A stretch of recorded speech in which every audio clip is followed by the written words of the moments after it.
Hello everyone, welcome to Heartfulness Wellness series. My name is Bhadresh and I'm software engineer and a meditation trainer. Today we have Mr. Joshua Pollock with us. Joshua Pollock is a co-author of a best-selling meditation book, The Heartfulness Way. He is a passionate proponent of meditation and has lectured and conducted programs at institutions like World Bank, UN headquarters, New York Times, as well as corporations like Amazon, Microsoft, Google, and Oracle. I have got an opportunity to be with him during his sessions in Seattle 2 years ago. Welcome, Joshua. It's a pleasure to meet you. Thank you. So today's our topic is mastering the path. So instead of I ask the questions, I'd like to give mic to Josh and see what he would like to say about this topic. Thank you, Bhadresh. Hello, everyone. This topic just it came to me in the middle of the night. I woke up at post-midnight somewhere, and this phrase was just in my mind, reverberating. And so when I was asked recently to participate in this webinar, and I asked which topic I would speak about, it just sort of slipped out without so much thought, because it had already been reverberating in my mind. But when I think about it also, I feel that the whole topic is a bit of a misnomer. I mean, it's real, but it also, the attitude of mastering anything has to be addressed in some way, because when we think of mastery, to master the path, the spiritual path we're speaking about, to have mastery of something means that it's yours. And this has a positive and negative phase. And I would say that we have to avoid the negative phase at all costs. When I think that this path belongs to me, we actually have to remember that no, this path has descended from the source. This path has to be traversed with a lot of reverence and remembrance of that fact.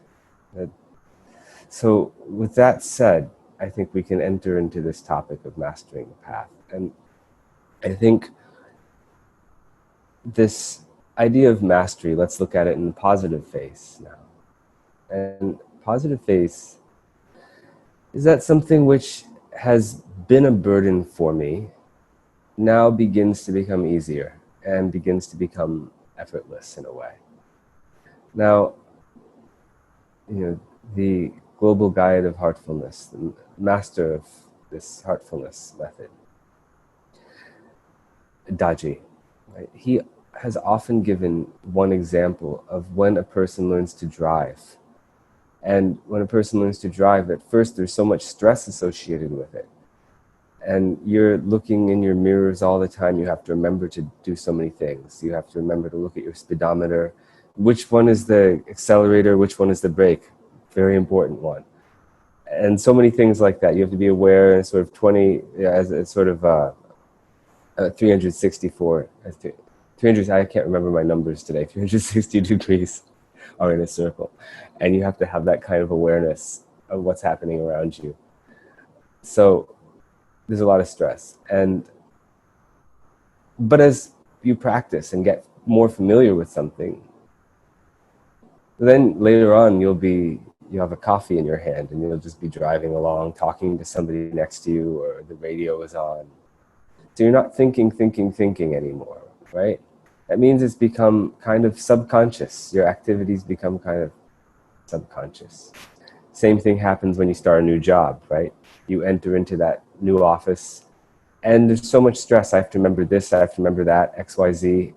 Am I doing this correctly? Am I doing that correctly? You have to learn to maneuver in this new environment. And everything you're doing is with so much awareness.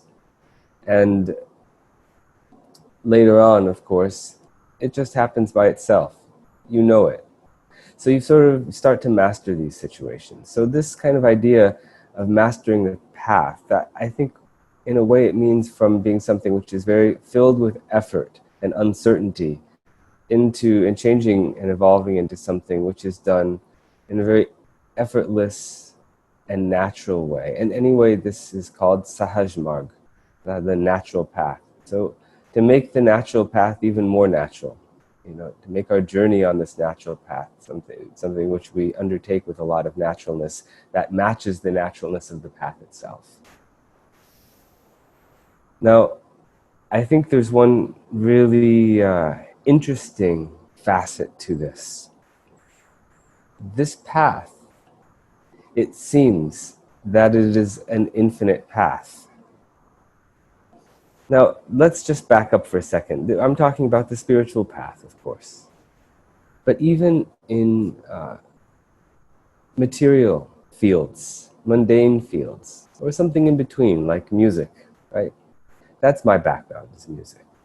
Now, I remember one time I was in the presence of one sort of legendary Carnatic musician, and he was speaking. He was saying, lecturing to a bunch of students, he was saying that between the expert and the novice, there is hardly any difference. And his justification for saying this, it needs justification, because if you go to a concert and you're listening to an expert or you're listening to a novice, you know the difference. But he says there's very little difference. And why did he say that? He said both are on a journey toward perfection, this ever elusive ideal of perfection. And both are therefore on the same trajectory. But because neither will ever arrive at this perfect state of music making, in this case, when you compare any station on the path against the infinity of the goal, then, that position on the path has no meaning. Expert and novice has no meaning. They're the same in comparison to infinity. So, therefore, he said the important thing, the point he was trying to make to the students, to encourage them, was the important thing is your trajectory. Are you moving towards that with a lot of dedication? Are you moving towards perfection every day, with every note that you play? Right? Are you moving toward perfection? And I think that, in a way, we can say the same thing about the spiritual path. Of course, there's a lot of paradoxes, because here, Babaji Maharaj has said, fix your goal, and he's defined it very clearly. In that passage, in the third maxim, he says, fix your goal, which should be complete oneness with God. And then he defines it in other ways. But as Daji has pointed out over a number of talks and in a recent article in the Heartfulness magazine, there's a lot of, it's a deeper subject than something, you can't say in such a clear-cut way, the goal is X. Because in fact, he laid out this paradox. He compared it to this desireless action in the Gita, where Lord Krishna speaks about having the right to your action, but not to the result. So in that light, can you say that you can fix your goal as being the result, or can you fix your goal as being the perfect action that leads to that result? So these are some of the paradoxical ideas that we have to somehow resolve in our hearts. Now, in this article that I mentioned of Daji's, he defines this goal. He writes that the goal is a receding goal, a never-ending goal, an infinite goal. And if that's the case, can I arrive? I think the question that naturally arises is, can I arrive at the final destination? I mean, can I arrive with any finality? And if not, if this goal is truly an ever-receding goal, then what does success mean on this path? Does arriving have a different meaning, perhaps? Does success have a different meaning on this path. And what could that possibly be? I think, perhaps these are interesting questions, or maybe for me, I feel they're vital questions for each of us to consider.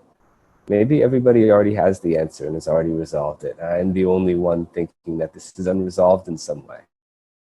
But for me, I find that this is something good to think about.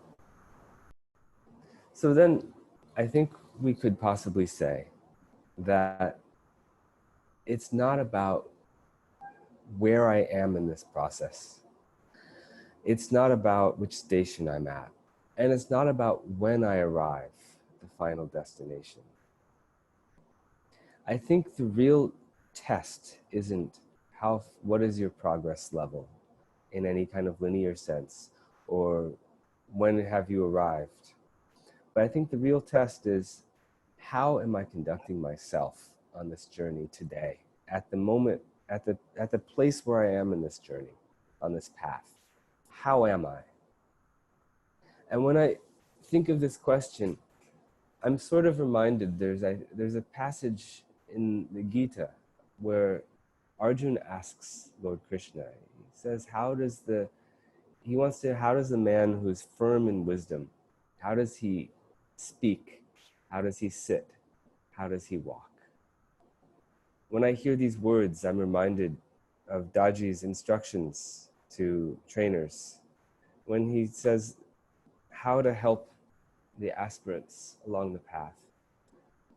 How to help them and how to understand where they are, how to understand what their condition of being is at that moment. You can see these things in the way they sit. How do they speak? What is their eye contact? That's one thing that Arjun didn't ask. And so the point here is, what is your condition? What is your state of being? And I think what that is, to me, I may be 100% wrong, but to me, that is the biggest definer of success, we can say, on this path, right? And what defines that condition is a lot to do with your sincerity. It's a lot to do with a person's attitude and my purity of intention. It has to do with my general purity. There's so many things that are involved in that. So this mastery of the path, I think it is about what kind of traveler I am on this path. And it is about, the example where you're learning to drive or you're starting a new job. At first, these things are a burden and require so much conscious awareness, and you have to do so much. And that burden is felt by you, right? And that's because you don't quite resonate with that activity. You don't quite resonate with that environment. You haven't merged with it. You haven't really become part of it. So I think that adapting ourselves to this path, and where this path can become my calling, and it can become my vocation, and eventually it can become my very nature, where every sort of particle of my being is exuding this spiritual path, where I become one with this path. I think it's like when a person starts to really resonate with their environment, resonate with their activity, and they express that activity perfectly in their actions and in their thoughts, and at all levels. So then I think we won't feel this path to be any kind of burden. Then we'll feel it. And then we can say that some sort of mastery is being achieved, because in place of the burden, there's this effortlessness, which earlier I think I was trying to define as mastery in some way. This effortlessness with ease, So then there's some level of mastery. But this process of getting there, again, it's like the musician said, that itself is a trajectory. Okay, there's the path, there's a trajectory of the path, right? where you can define it, where Babuji has defined the path in so many ways, with various chakras along the ways and various regions along the way. So there's the path like this. But then there's also the idea of, of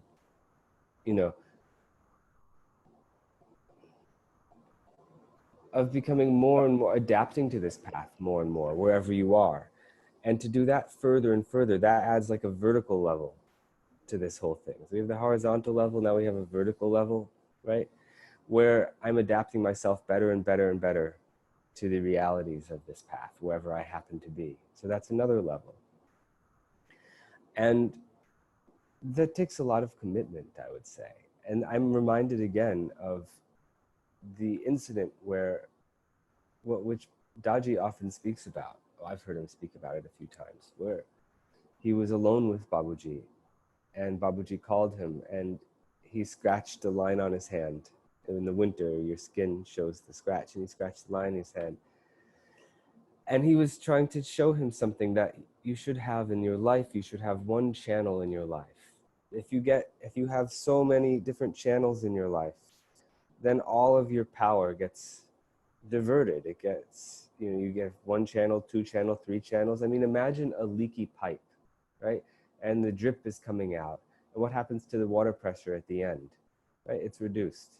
So if you keep having leaks in this pipe and different channels coming out, and your attention and your intention in life going in so many different directions, there's no power behind any of them. So Babuji was saying you have to have commitment. You have to have one channel, right? You have to have a lot of commitment to this. And he's not saying you only do one thing. He obviously is not saying you become sannyasi or something even more extreme than that. He's just saying that everything you do has to be in service of the one, right? So if you just align everything in life, you can decide everything in life accordingly. That's the role of the heart now. The heart tells you yes or no. The heart tells you yes or no. See, it isn't about giving up material life and devoting yourself to, I feel that, this is what all of us who are on this heartfulness way, we all know this example of the bird with two wings, where one of the wings is a material wing and the other is a spiritual wing, and both have to be balanced or else you go in circles. And then Daji has very nicely added that the tail is equally important in this scenario, because the tail is the rudder which guides the way. It steers the direction. And what steers the direction? That rudder is the heart. The heart will clearly tell you every time, yes or no. People say, is it my mind or is it my heart?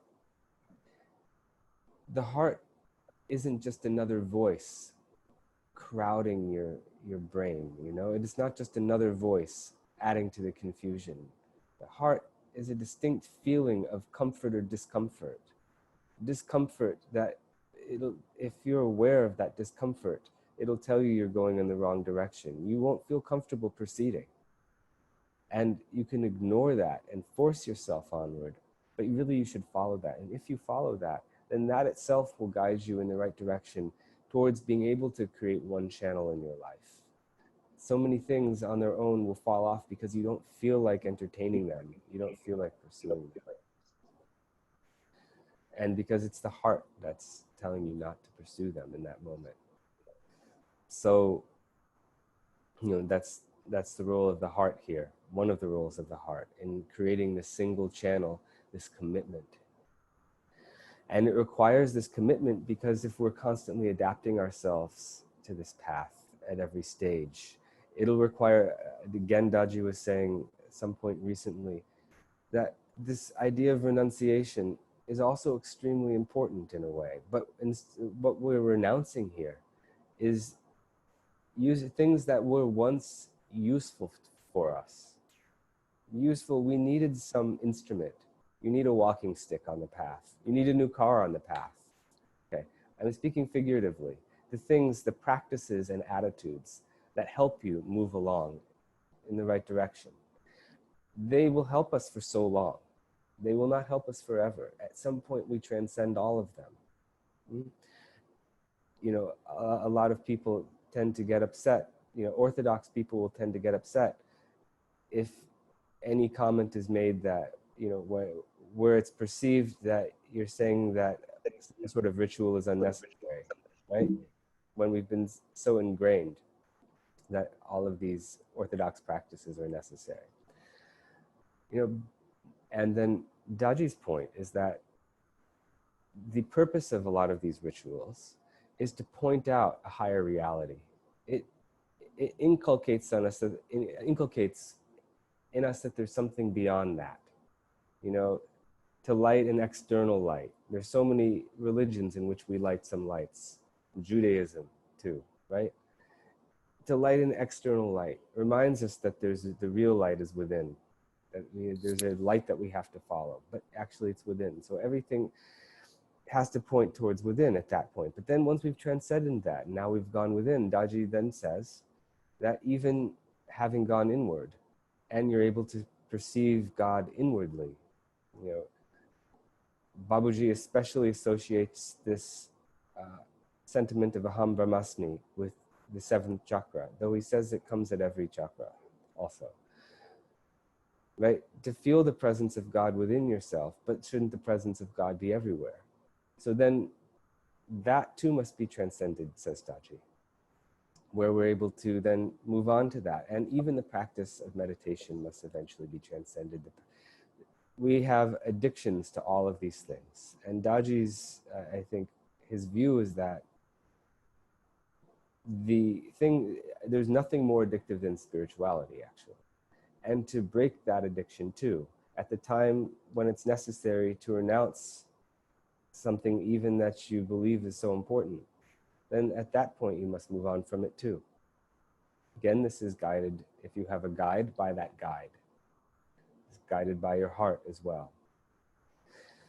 So this commitment to the path, it has many aspects. And I've only just spoken about two of them. I've just spoken about the channel, making one channel in your life, having, and that the heart is the guide, and that the guide, your guru is also the guide in this, and that, there are other things too. So, the attitude of being able to adapt yourself and transcend things and move along, to know when that's necessary, not to be confused about these things. It's important. Now, anyway, it's a very vast topic. And I think all spiritual literature is about this topic in some way. So there's no possibility of really covering it. But let's just speak now a little bit about some of the very basic things that are necessary. I think Babuji says that at the very least, there should be some interest. At the very least, there has to be some spark of interest, right?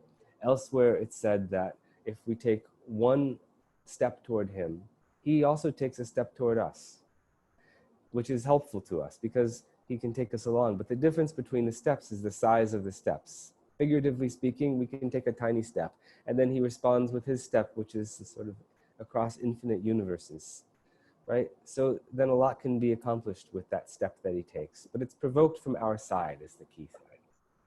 Something has to come from us. Some spark has to come from us. And we have to remember too, I think the example was there in The Role of the Master in Human Evolution book. I think the example was there that even a raging forest fire starts with one tiny spark. So the role of one tiny spark from our side, it can't be overlooked. It can't be minimized too much.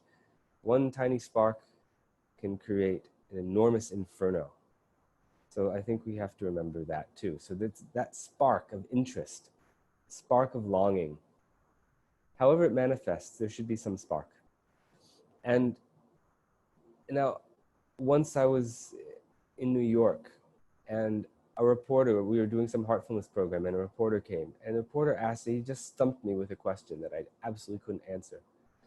And he asked me a question, he said, I think he was very sensitive, this reporter, because I hadn't been talking about this subject at all. But on his own, he picked up this question and he said, what happens if there's no craving from my side?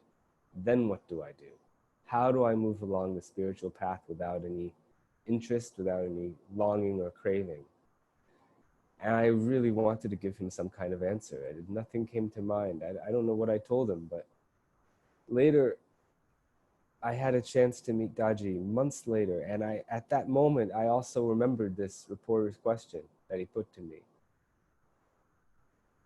And I asked Daji the same thing, and he simply reminded me of Babuji's message at Surat. And I think, was it 82 or 83? I think 82.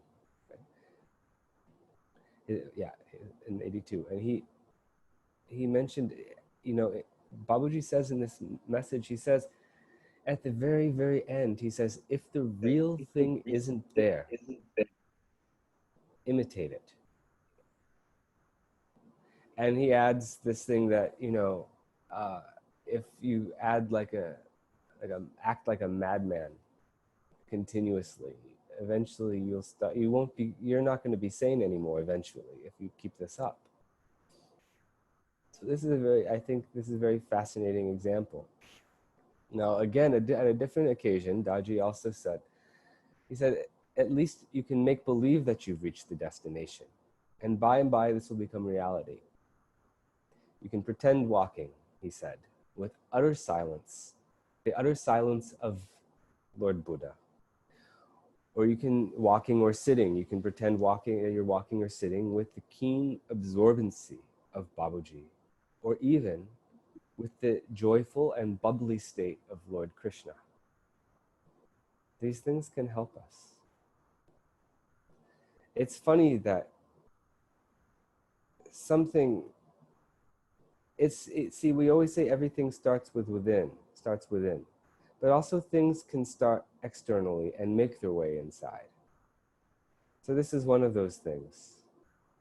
Another one of those things is my environment that I'm in, right?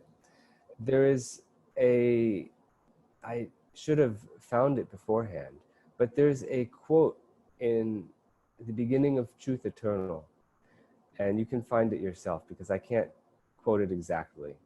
But there's a quote in the section where Babuji is describing his master Lalaji.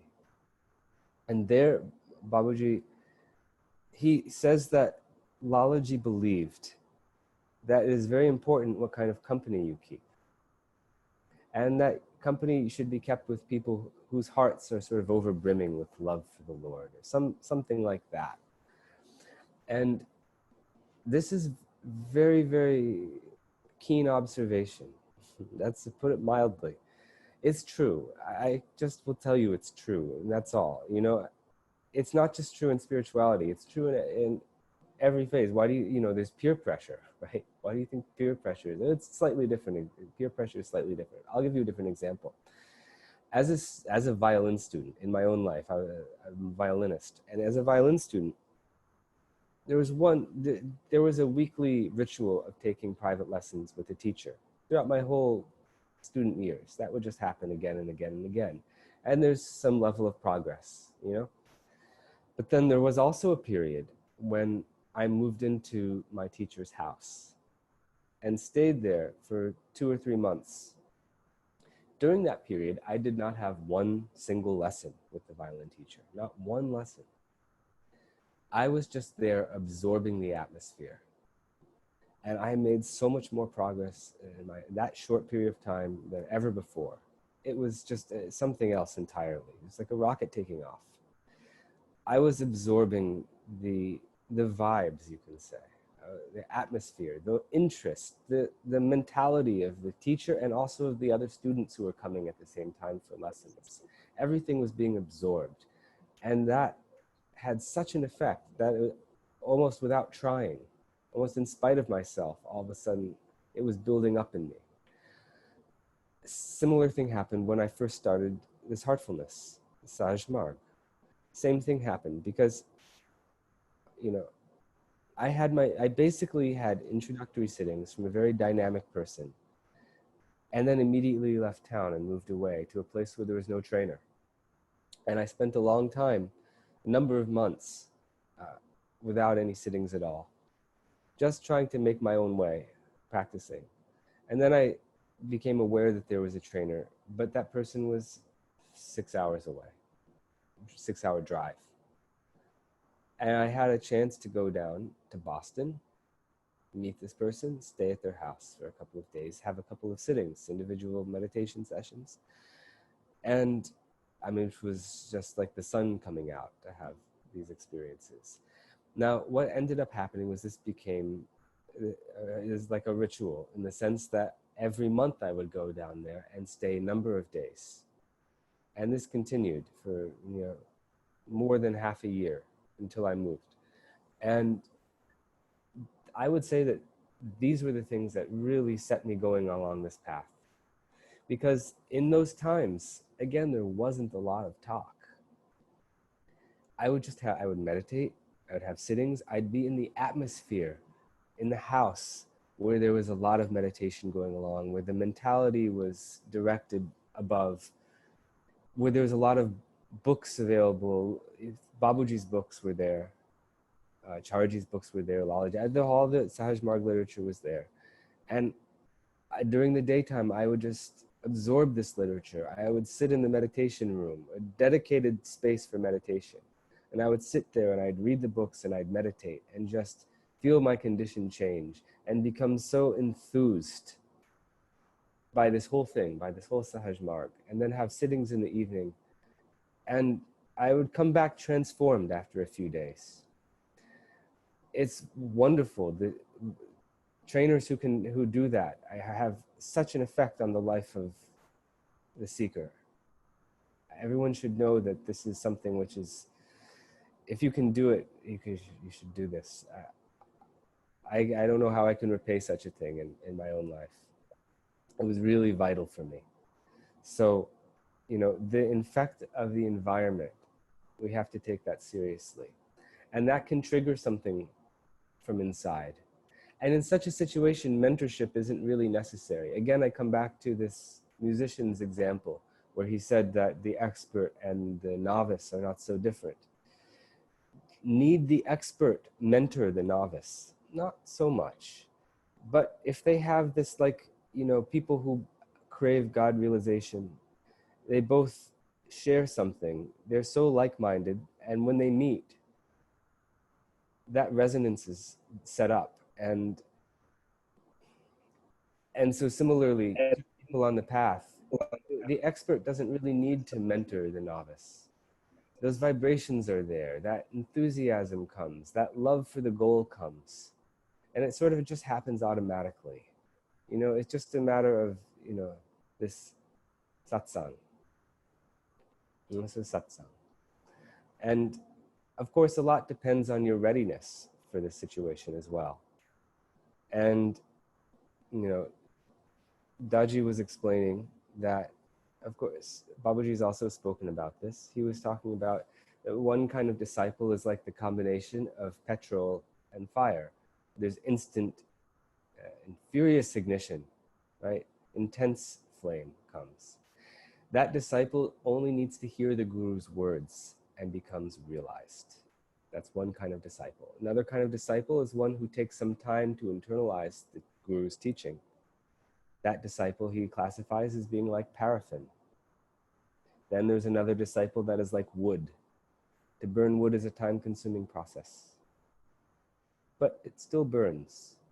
Then there's the one who is like a stone.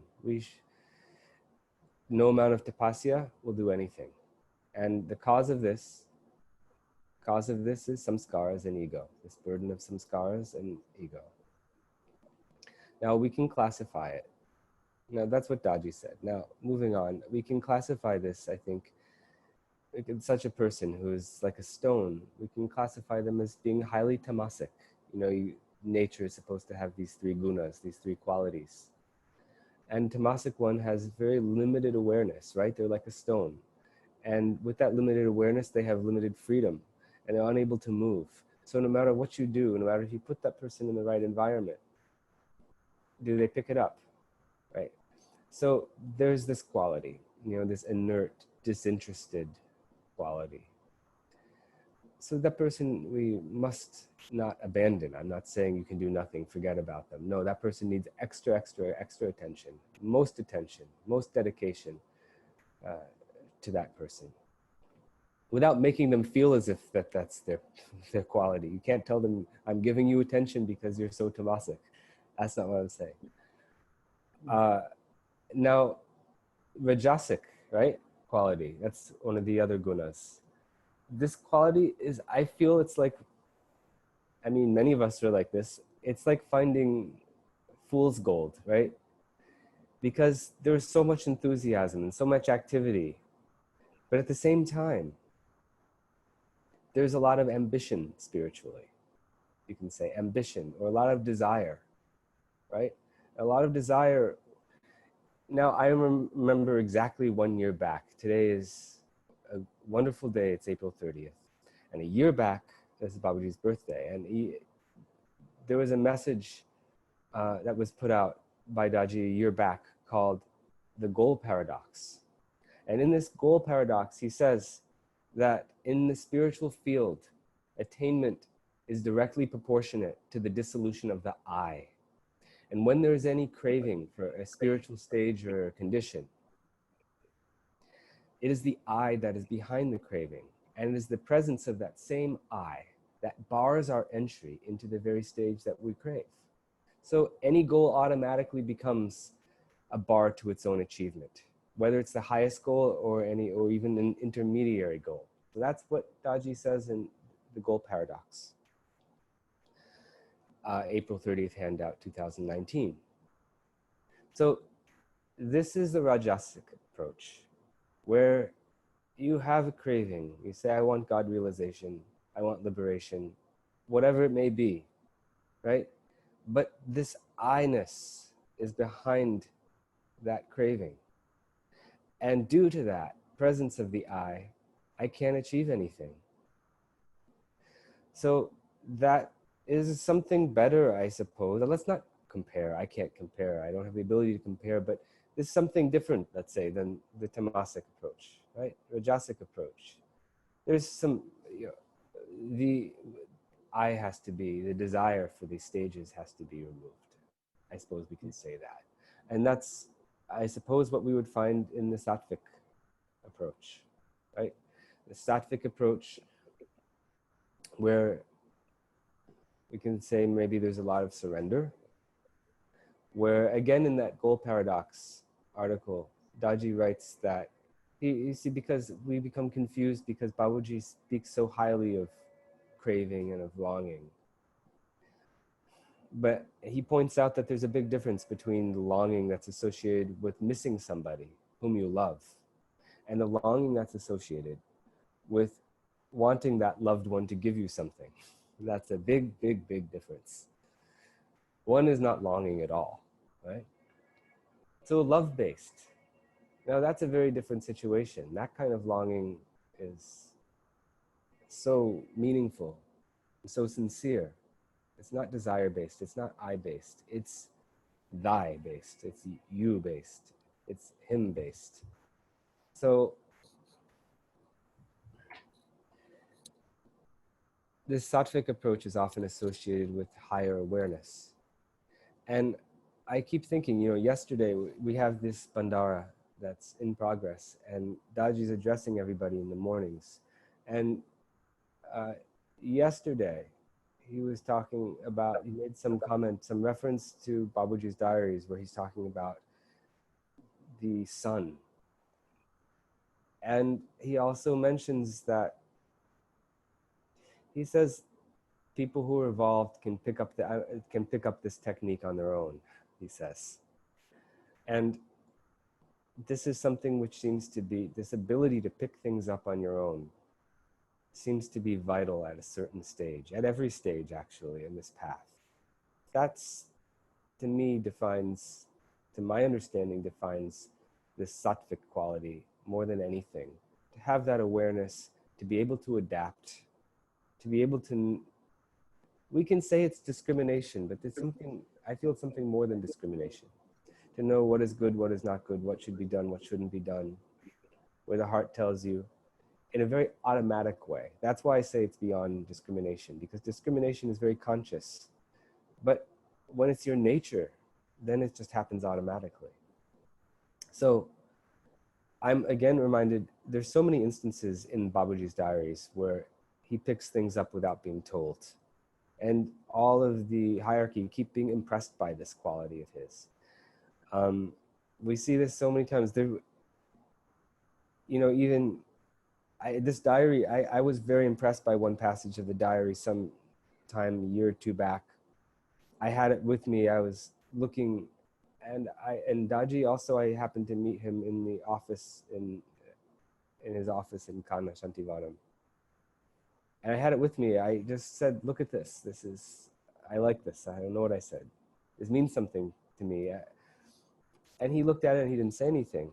But a couple of days later, he shared a technique after satsang. Now, I didn't put 2 to 2 together, unfortunately. I'm ashamed to say I didn't put 2 and 2 together. But later he commented that the technique that he'd shared after satsang was the essence of the passage that had been shown to him in the office. Now, I looked at that same passage. I didn't see the technique. He looked at that passage and he saw a method there.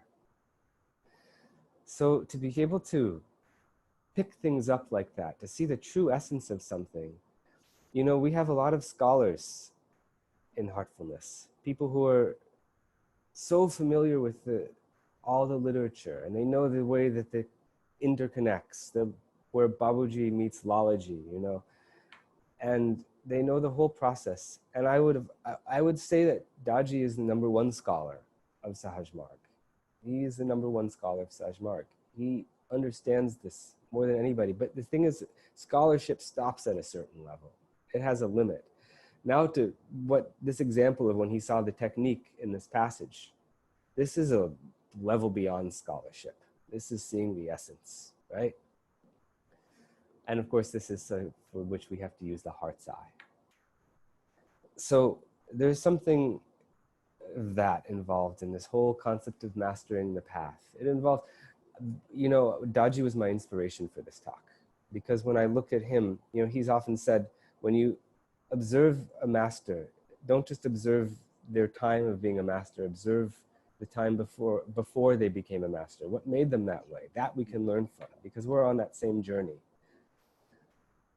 And when I look at that journey in his life, I didn't know him for most of it, but a short while I knew him. We both lived in the same Garden of Hearts apartment block. I remember coming back home. I would come home late from work every night to Garden of Hearts in Chennai. I remember I'd pass by his ground floor apartment on the left as I went to my B block. And when I'd come home around 9 o'clock every evening, every time I would see him, just in the window, he'd be there, humble abhyasi, doing his 9 o'clock prayer, his universal prayer, every single time I came by, right? Or he'd be giving a sitting to somebody. There was no concept of having transcended the path. In his mind, humble abhyasi. You could see that this was his approach. Scholarship also. I mean, I don't mean to go on praising him, but he was definitely an inspiration of somebody who's mastered this art of being a seeker entirely. This art of being a seeker.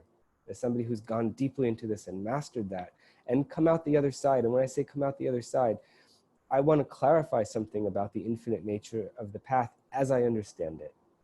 As I understand it, Daji has explained the infinite nature of this path as being like an asymptote, right? The mathematical thing where there's a line that's being approached by a curve where the two meet at infinity. That's where they meet. So in the sense that the path is infinite, the seeker attains the ultimate goal at infinity, right? So we say, we keep going endlessly on this path. That's only one way to look at it. Another way, there are many ways to look at this. Another way to look at it is that as long as the seeker remains, then they have to go on forever. To the extent that the seeker does not dissolve themselves, then the path is infinite, right? But when they dissolve themselves, how is there any goal for someone who doesn't exist? And how is there any seeking without a seeker? And what is the meaning of a path then, right? So you can say that it does have a destination if that's the case, if the seeker somehow dissolves themselves, dissolves the seeking also. The seeker is gone, the quality of seeking is also gone, right? Now, Daji said that in a master, to some extent, they cannot dissolve completely because they have to remain to, their role as a master demands some level of presence of their being, has to remain present in some, to remain existent in some way. Now, my own perception or interpretation, whatever it may be, is that this mastery of the path that we can, when we think of Daji as in the past as an abhyasi, we see it every day now, but now it's being used for our benefit. When he's giving these, when he's talking about truth eternal every Sunday morning before satsang, and it's on a live cast to everybody everywhere, is that necessary for him? It's an open question. Is it necessary for him to do that for his own sake? Or is that same quality that served him so well during the period of his own abhyas, is it now being converted into something which is beneficial for all of us? When he says that he's spending his time during the lockdown focusing on his own sadhana, what are we remembering? We remember that the medium with whispers, though she was told she'd already attained this goal, she was asked to meditate more and more. I know Daji was very inspired by this passage because now the point, why does that happen? Because now the meditation isn't for her alone, but the meditation is there for the benefit of everybody.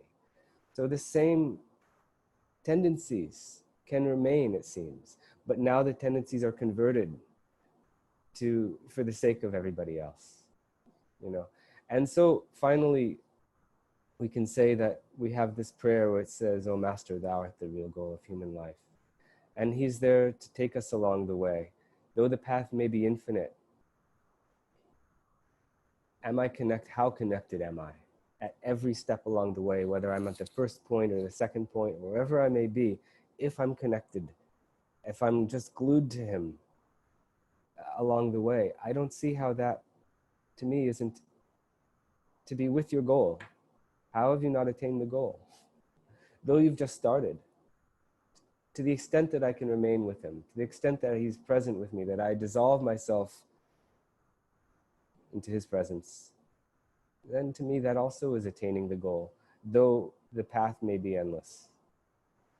So there's so many things. I think we could talk about this forever and we wouldn't even scratch the surface of this whole thing. So I hope some of these points today, I hope you enjoy it anyway. I hope it, more importantly, I hope it's useful. Let's always remember that, that knowledge, as Lalaji says, is only for the sake of taking some action. Like as we saw from the example of Daji, he read the thing from Babaji's diary and found the method in that. So knowledge for the sake of action for the sake of what? Service, and which arises from bhakti. So what? Gyan leads to karma, leads to bhakti. So all in him, all of these things are combined. It's one thing. You can't separate the karma yogi from the bhakta. You can't separate that from the yan. Anyway, so let's proceed. Yeah. Yeah. Thanks a lot. Actually, there was a lot of good insights. Kind of, I need to re-listen to it and kind of get down the points. It was really nice. I'm sure the audience must have enjoyed it too. It will help them with their quest. Start from whether I wanted to meditate or what inspires them to come to this path to that final destination. And I would like to thank everyone for joining, as well as the uh, Heartfulness Wellness team. So, a couple of things, like if you like to know more about Heartfulness Wellness Initiative, you can reach out to wellness@heartfulness.org. And so, yeah, 1 second. Yeah. So you can stay connected with the Heartfulness. We have multiple things are going on. We have basically Daji Daji's conversation with Dr. How do you call it? Eket Aldis, as well as there are multiple other webinars are there. But one thing I would like to tell you is right now there is a spiritual gathering is going on. There are, I don't know, maybe 2 billion people all around the world are meditating. These are the timings. So three meditation are already over, but there are three more remaining. So I would encourage everyone to take a time and experience the heartfulness meditation with a yogic transmission, and decide for yourself whether it fits you or not. And helping communities, we have a donation for basically for coronavirus relief fund. It's donations.heartfulness.org/core, and we voice that CARES helpline, so you can do that. And last thing, but most important thing, is there is a universal prayer. You can sit down at 9 o'clock any day and pray for the well-being of others. Also, you can do it any other time as well. And thanks again, everyone, and thanks Heartfulness Wellness team and Joshua Pollock for very nice insights.